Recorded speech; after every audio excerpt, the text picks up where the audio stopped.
Storytelling has always played a huge part in human existence. From popular stories you've heard growing up like the Little Red Riding Hood or Goldilocks and the Three Bears, to sitting around the dinner table and listening to your family share stories that have been passed down from generation to generations. The role of a storyteller is vital in the preservation of history. And not only that, but it has also been a way to forge communities and create emotional connections with each other. I view storytelling as one of the greatest forms of art and a true skill, which is why I'm so excited to have our guest today on the show. The co-founder of Claim of Stories, a creative agency that has grounded themselves in representation and purpose, and that aims to empower the voices of communities of color through strategic, authentic, and impactful initiatives. He's also the voice behind some of your favorite conversations with names and brands such as Tyler the Creator, Dapper Dan, Ibrahim Ahmad, Coyle Ray, and many more. Everyone, please join me in welcoming Bimma the Storyteller. Bimma, how are you doing today? Wow, thank you so much. I'm doing well. Thank you for such a gracious intro. Heading into the holidays right now, but still got some work to finish up, still got some stories to tell. So still working a little bit, but also looking forward to that break. Yes, we truly love a good break. And honestly, I just want to point out real quick your unique name, Bimma the Storyteller. When we say Bimma the Storyteller, what do you want the first thing to come to people's minds who hears your name but might not know your story? Yeah, I think one of the first things I hope that comes to mind is like that's what I'm personally rooted in, right? Like that's what I've been inspired by since I was super young, was just the fact that storytelling has always been a vehicle that has motivated me or inspired me or helped me understand something that I could never understand otherwise. But also I think the power of storytelling is also the ability to maybe see things or be able to see yourself in ways that we may not be able to see ourselves on a day-to-day basis.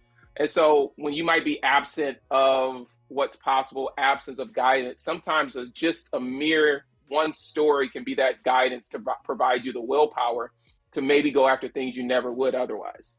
So you mentioned storytelling being a vehicle, and that's something you always loved growing up, and that also is same for me. Even with this platform, I love having conversations with people and also listening to conversations. As I mentioned in the intro, it's a way to forge communities and create emotional connections. And so I want to follow up with that and ask you, what is the difference between a storyteller and an interviewer or a moderator? And do you believe that there is one, if any?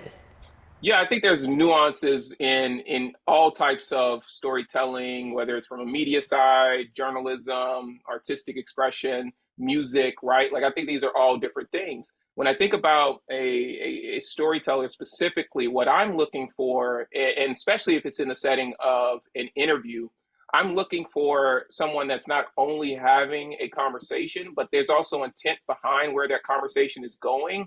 Yet they're also providing space for the folks that they're having conversations with to add to the story and the narrative of where we're going.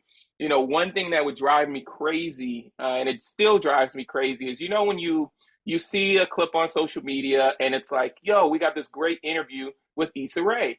And whoever happens to interview Issa Rae at that point in time tends to want to spend more time trying to insert themselves in Issa's light versus allowing us to get the story we want from Issa.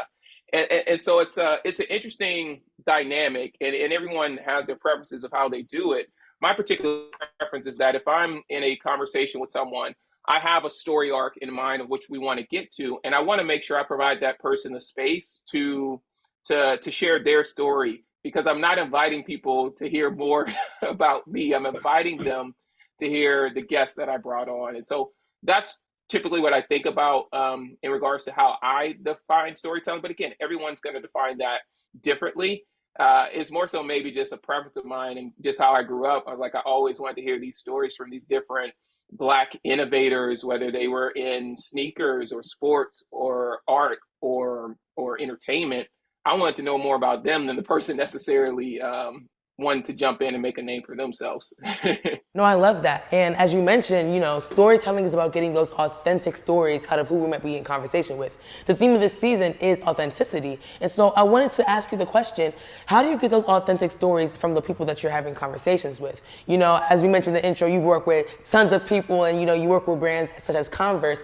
Let's take Converse as an example. Converse may have a panel they might have that you are moderating, but you don't want it to be about the Converse panel. You want it to be about the person you're in a conversation with. So how do you get those authentic stories out of the person that you're having that conversation with? I feel like a lot of the work that goes into getting an authentic story or creating the space for other folks that are in a conversation with you to share authentic stories actually happens before you sit down. I feel like a lot of that work, 80% of that work happens before you sit down. And a lot of that to me comes with how you're able to create an environment where you can disarm someone and allow them to feel comfortable and vulnerable, right? And a lot of times that means that you as a host or as someone that is leading that conversation, a storyteller, if you will, you need to be vulnerable in yourself and figure out how that you can authentically connect with the person that you're sitting down with, or persons that you're sitting down with. To me, it's hard to expect anyone that is just meeting you to open up and share all of these very vulnerable things if you yourself aren't kind of mirroring this environment or this conversation to be vulnerable. And so, even before we sit down with someone, I tend to like to do a pre-interview where, whether it's myself or someone from our team can get to know that person, can share a little bit more about our mission and what we're trying to accomplish, give them some comfort in like where these conversations typically go. And then also making sure that all of the different touch points are as easy as possible for them. I think when you want someone to come and have a conversation, right, it's like I've been in a relationship for 11 years now. And what I know about that is if I'm trying to get someone in a place where I want to, ask for something, or I need to talk about something serious, I'm not going to stress them out before that, right? It's going to close them off. And so I think a lot of that work needs to happen before. And then, when you get there, right, it's keeping that same energy, keeping that consistency, but making it way easier on them, making the environment super pleasant, and trying to make sure you have their needs. But then also having some level of authenticity yourself, right? Not misrepresenting what you're trying to do, not trying to trick anyone, but being what you are, saying what you are, I think are a lot of the different ways so that when folks show up, they feel comfortable, and they can be their authentic selves. I love that. I love that. So I want to talk about something you posted on Instagram a few weeks ago that truly resonated with me and a lot of young creators' feelings when stepping into this space. The question being, what does it mean to be seen and who needs to see you? When you said that, I felt heard and seen. Real talk, you are Bimma the Storyteller, not Bimma the Celebrity or Bimma the Influencer. So I wanted to ask you, what was the moment of realization when you realized you too deserve a seat at the table just as much as anyone else does? Yeah. That's a big one. And what does it mean to be seen is definitely something that I've been working on, and different, Black creators of color that I've spoken with in my community have been working on as well. And it took a lot to unpack. So it's not going to be a short answer, but I think what I'll say is coming up, I came up in a Black household, single mother, and she wanted me to go to school, get a good job. And what comes along with kind of that is this assimilation to society, white society, meaning that, there was this belief that if I was going to be successful in this world, that I had to dress a certain way. I had to speak a certain way. I'm from the South. Do you realize I don't have a Southern accent? There's a reason for that. It was the way that I was raised. It was basically, I was told my whole life that if I had a Southern accent, that people would think I was dumb and that I wouldn't get opportunities. We all know that's not true. That's just racism. And so I would spend a lot of my life operating this way, thinking that it would get me, to whatever this perceived success was, that I was allowing others to define. And while I worked in the sneaker industry as a marketer and as a professional in product creation, I would be in these environments that are largely filled with white folks. And what I realized was that, man, like I'm never gonna be able to just be who I am, who I want to be, and advance. Like I feel like I'm always like constricting my body, or I'm trying to convince someone who didn't come from my experience that these ideas are good. And so are my other colleagues. And we're just in these corners, in these spaces, complaining about these different things. And it gets really frustrating. And you get to a point where you have to decide, like, yo, is this just what it's going to be like for the rest of my career? Or do I want to try something different? Because I really believe that there's a different way to do this. And also, that different way just may mean like I'm doing this, my way without the support of a corporation. And that time for me really came around late 2018, going into 2019. I was working at Adidas, and I just got really, tired of trying to I was getting tired of trying to convince, white leadership to see me when at the end of the day it was like, why isn't it enough for me to see me? Why isn't it enough for just me and my community to see us and be happy about what we do? Why do we need that validation? And a lot of times that validation was connected back to money. And so when I got to that point, I was like, yo, let's see, let's try something. And ultimately, when I really felt like I saw myself and my confidence started to shift in that, oh, maybe there's something different, was the first time I ever sat down to have a conversation in front of other people. It was August 11th, 2019, at this event called the African American Footwear Forum. And essentially, we had this concept where we're going to tell these stories about the different professionals that worked in the sportswear industry at the time, because we wanted to share those stories and show that there were different opportunities in the industry outside of maybe just being a designer or maybe just working at retail, like what I knew when I was growing up in the South. I sat down to do these interviews, and it was on a live stage. It was in front of all of my peers. It was in front of ESPN and Footwear News. And the only reason we were on the live stage is because our friends who were running the program had a gap, 3-hour gap in their program, and they begged us to go fill that gap. And I don't know if it was just ignorance or being naive, but I took that challenge reluctantly. And after that first interview, I found that I started to get into a groove, and I found that time started to melt away. And I started to hear the audience, like, they start laughing at some of the dialogue that we were having, or folks would be super inspired by the dialogue that we were having. They were actively showing that, hey, this is really good. And I was on that stage for like 3 hours, and I remember leaving the stage, and one of the reporters from Footwear News walked up on me, and she had asked, she said, how long have you been doing this? And I said, today. Like, I've been doing this today. And she's like, well, keep it up, because it seems like you've been doing this your whole life. And for me, that was the moment where I realized, I was like, yo, this is what I'm actually supposed to be doing. Like, this is literally, I've never felt this way. And I was really excited to find out, like, oh wow, this is kind of uniquely what I'm here supposed to be doing, and how I'm supposed to be showing up for my community. And so from then on, it only got, my confidence and my ability only got stronger. And for anyone that I think's listening, or who also wants to go down this path, it only gets stronger the more you commit yourself to your craft. And so from there, I was in I was in a studio doing like 4 interviews on a Saturday, like one Saturday, 4 interviews, knocking them out. Kind of like what you're talking to me about, how you were setting things up today. Like you're going through the reps, and that's all it is. You got to get those reps in, and that only strengthens your confidence. I truly love that story because it reminds me that when something is your purpose, when something is your passion, it's so easy. You're talking about this panel that you hosted for 3 hours in front of this audience, and you didn't even know that was going to happen, but it was so easy for you. You were able to get the audience to feel something from your conversation, and it's just another reminder that when things are placed on your heart, you might not have all the credentials that somebody else might have, but if it's your purpose, it's going to be easy to walk in it because it's meant for you. So on that note, it is just that simple. It really is just that simple. But on that note, I want to ask you, what are some pointers you might have for imposter syndrome? There are people listening who might, know what their purpose is, know what their passion is, and want to walk in it, but that imposter syndrome, it's that imposter syndrome that is getting them, and it makes them scared to even walk in what is destined for them. So what are some pointers you may have for people who might be dealing with imposter syndrome?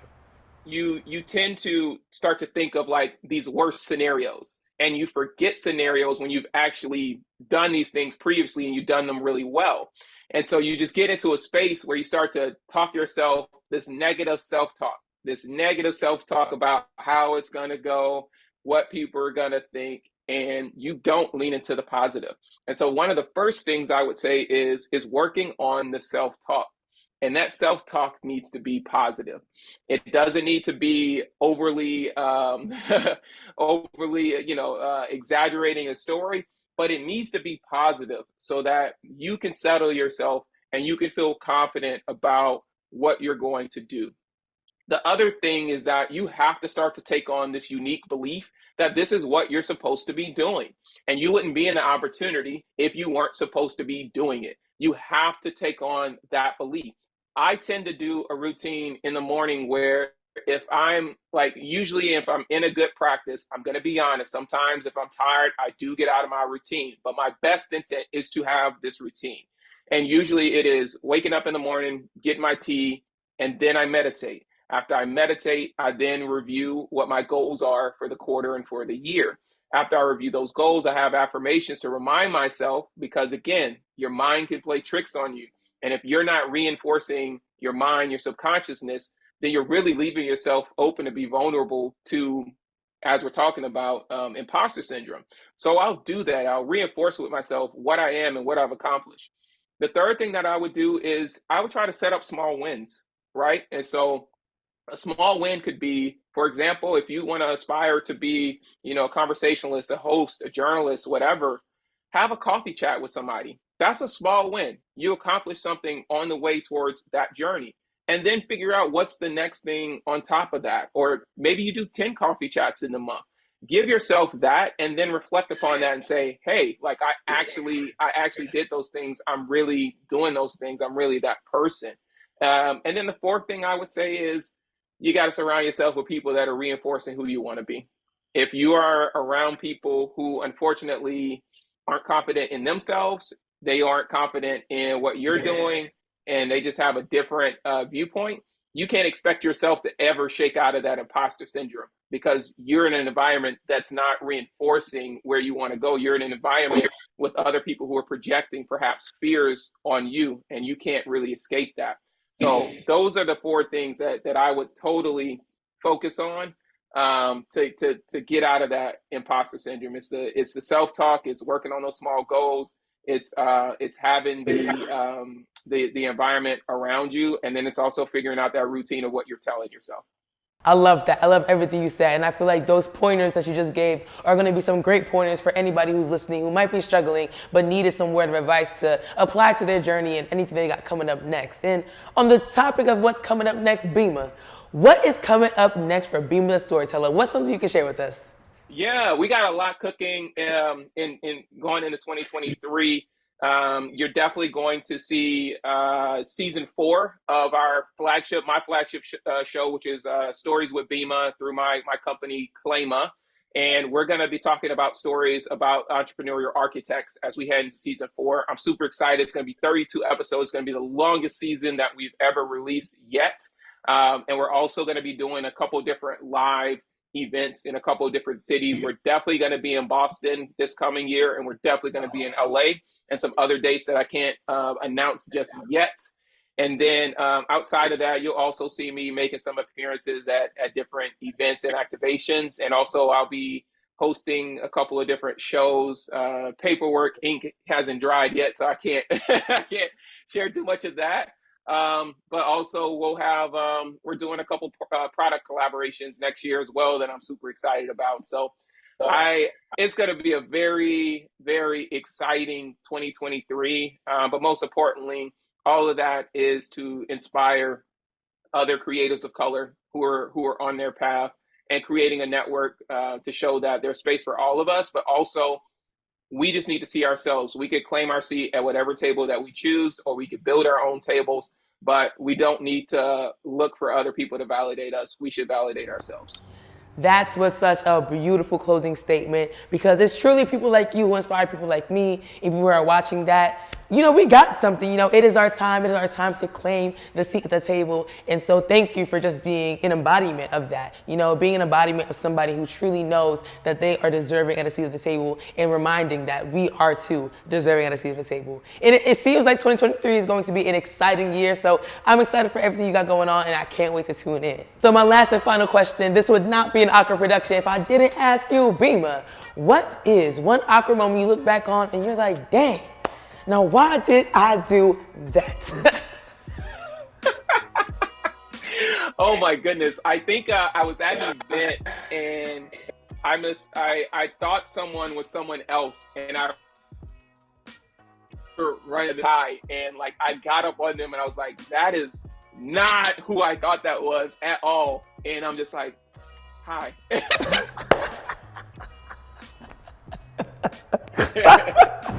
Well, Bimma, thank you so much for being on the show. I truly appreciated everything you said and everything you shared with me and my audience. And for those who listened, I hope that you got something out of this episode and you feel inspired to make sure you go ahead and claim that seat because you too deserve a seat at the table. So I'll see you all on the next episode of It's Just Ediola, and I'll see y'all then. Bye.